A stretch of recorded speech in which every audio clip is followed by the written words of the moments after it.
पूरे टेंशन का माहौल चल रहा है, पता नहीं कब वॉर हो जाए।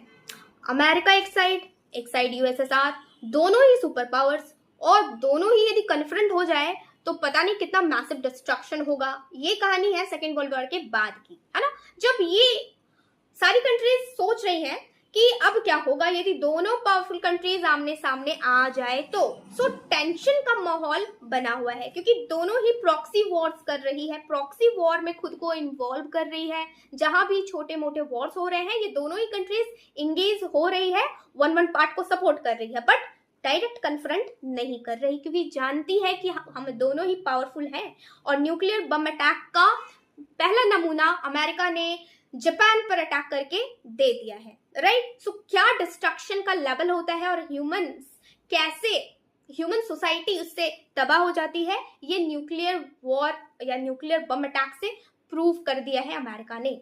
सो ये दोनों कंट्रीज कन्फ्रंट तो नहीं होती बट इंटरनेशनल लेवल पर एक बहुत बड़ा टेंशन क्रिएट करके रखती है। दैट टेंशन, उस टेंशन को एक नाम दिया जाता है, उसके बारे में तो हम जान ही चुके ना कि this is called cold war, कि सेकेंड वर्ल्ड वॉर के बाद से स्टार्ट होता है। बट इस टेंशन जो क्रिएट हो रहा है this is called deterrence theory, right, कि इतना टेंशन क्रिएट है कि पता नहीं सिचुएशन कब बिगड़े और कब दोनों शक्तियां आमने सामने कन्फ्रंट हो जाए।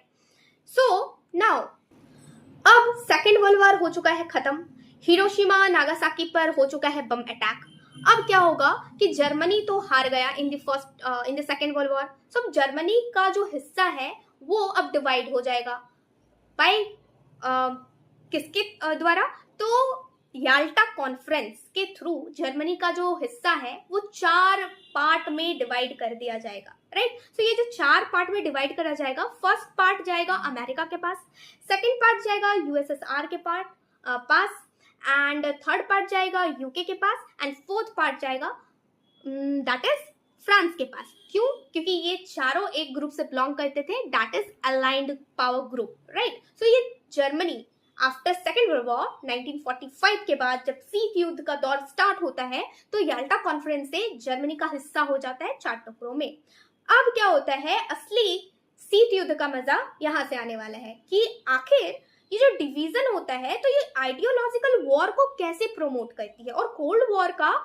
यहां से लेकर राइट 1991 जब तक कि यूएसएसआर डिसॉल्व ना हो जाए, है ना, जब तक टूट ना जाए तब तक चलता है। सो आगे के वीडियोस में बने रहिए मेरे साथ ये जानने के लिए कि क्या क्या सिचुएशन होते हैं, आइडियोलॉजिकल वॉर कैसे एक्सट्रीमनेस पर जाता है, अमेरिका उसके लिए